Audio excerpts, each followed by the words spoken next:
Hey friends, it's Corey from Hey Let's Make Stuff, and today we are making vinyl glass can wraps. This is an easy project to make with your Cricut or other cutting machine, so let's get started.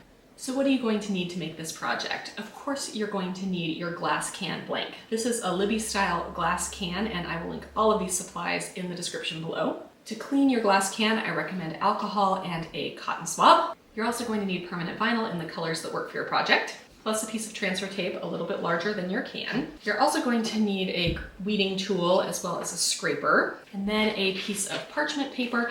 I like buying my parchment paper in flat sheets. It makes it a lot easier to work with rather than on a roll. And again, I'll link that in the description. And then I find it helpful to have some sort of tumbler cradle. This is from Uniquely Why Not. I really love it, but there's other options out there as well. Let's head over to Cricut Design Space to set up and cut our file. Here I am in Cricut Design Space, so I'm going to go over here to the left and click Upload. And from here, I'm going to upload the image. I've actually already uploaded it here, so I'll click to add it to my canvas. Once you have the image on your canvas, it is ready to go. I have sized this specifically for a 16-ounce Libbey can. If you have a slightly different sized can, you may be able to rework this file so that it works for you, but if you're using that Libbey can, you're good to go as is. So go ahead and go into the upper right here and click Make It. Then you'll see a pop-up window asking how you want to load your materials for your project. I am using a bunch of scraps, so I'm going to click on mat, but if you're using Cricut Smart Materials, you can click without a mat here. You click Confirm, and then you'll see your project on the Cricut mat. So this has two different layers. We have the yellow layer and the green layer. Because we're using regular vinyl, we don't need to mirror our project. So go ahead and click Continue, and Cricut Design Space will connect to your machine. And then in this screen, you can choose your material. I'm using a permanent vinyl, so I'm going to select that here. Then I'm going to make sure I have the fine point blade in my machine, and I'll go ahead and cut this file. I have my two pieces of cut vinyl here, and I'm just going to weed them. Just be careful you don't want to pull up any of the pieces as you weed, but should weed fairly easily. This is the leaves part of the project, just like that. And then here are the lemons.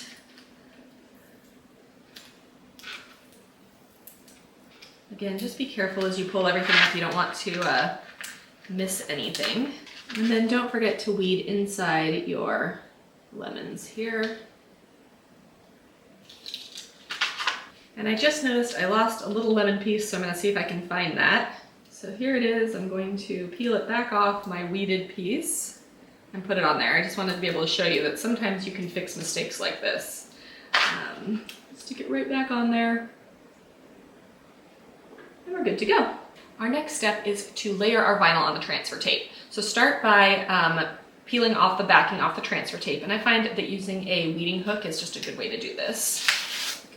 Move that piece aside. So now you have your transfer tape with the sticky side down. Then you're carefully going to put the transfer tape on top of your first layer.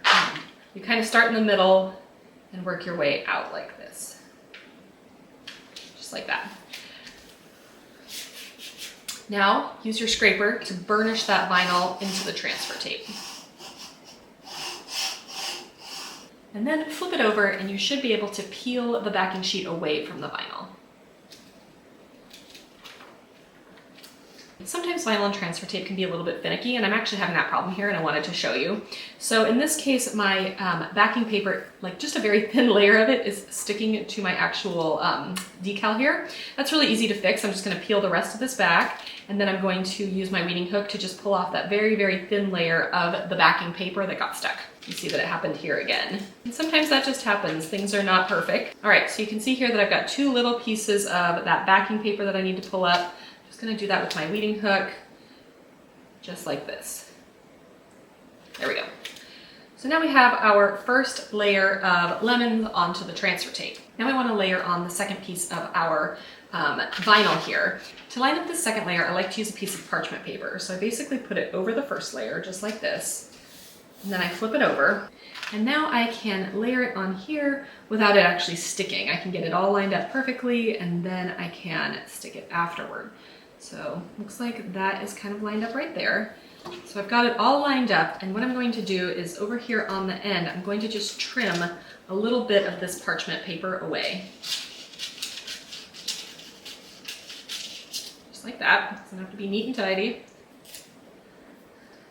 And then I'm going to stick this side down here. So now this side is layered properly. Then I can peel up the other side here. Remove the parchment paper and carefully lay this back down one side to the other, and it should be lined up perfectly, just like that. All right, so go ahead and burnish those leaves on there, just like this. Flip it over and then peel back the backing paper.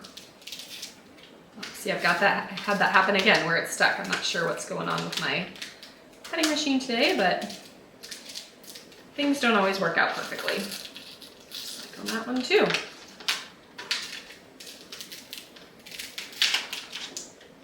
So again, I'm just going to use my weeding hook to pick up these extra little bits of paper. Not really sure what's going on with my cutting machine today, but things happen. Mistakes are easy to fix like this. All right, we are ready to add our vinyl to our glass can, but before we do that, we need to take the lid off, set that aside, and then clean the glass with a little bit of alcohol. This just helps your vinyl stick better and gets any fingerprints or oils or whatever off your glass. Then let that dry. So there are several ways for you to put this vinyl on this glass, but I find the easiest way to start to actually put your vinyl transfer into the cradle here with a piece of parchment paper on top of it. Just like this. This again means that none of those decals are going to stick to your glass right away because you really want to get everything lined up before you have anything stick. So put this around here, wrap this around here, this around here, and just make sure everything lines up. All right, so this looks good to me. I've got my grid lined up. That's a great way to know if everything is lined up. And then I feel like I've got enough at the top and enough at the bottom, so I'm not having any of my vinyl going on any of the taper. So if that looks good to you, again, you can pull it back here and then trim off some of the edge of the parchment paper. Like that. And then you can go ahead and apply it here, pressing it down, just like this. All right, so now we have one edge of our vinyl actually on the glass. So we're gonna take it off the tumbler cradle here, and put that aside, and then we're gonna pull out the parchment paper. Now I have found this to be a little fussy, I'm not gonna lie. So as you go around, you just wanna make sure that everything is staying pretty flat on your glass. Just go slow, just like this. Pull a little bit more parchment paper out, press, pull a little bit more parchment paper out, press, all the way around. If you try and pull the parchment paper off and do the whole thing at once, I found you get way more wrinkles and bubbles, and you definitely don't want that. So just keep pulling a little bit out, go all the way around here, pressing as you go.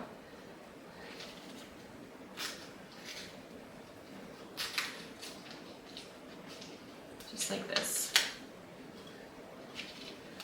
All right, and at the end, you can pull out the rest of that parchment paper and place your the last of your vinyl here. All right, that went around really nicely. It doesn't look like I have any major bubbles or anything like that.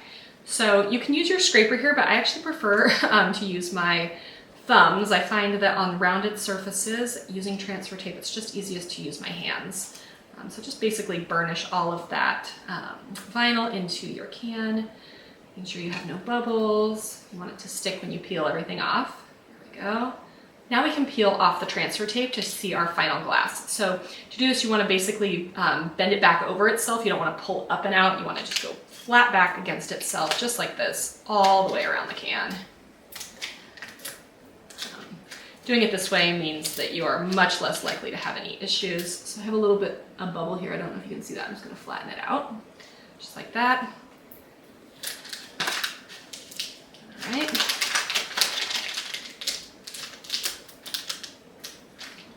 There.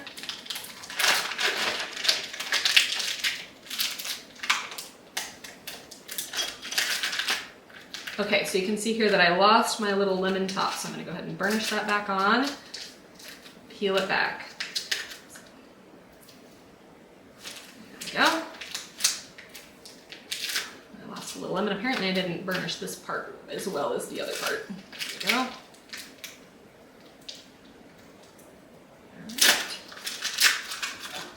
right. Now you can look around, see if you have any bubbles. If so, you should be able to press them out with your fingers, just like that. And there you have it. We've made layered vinyl glass can wraps. This is such a fun project to make for any time of year. I like it for summer because that's when I tend to like a cold drink, but you can make these for Halloween, for Christmas, any other holiday. They're really fun to make.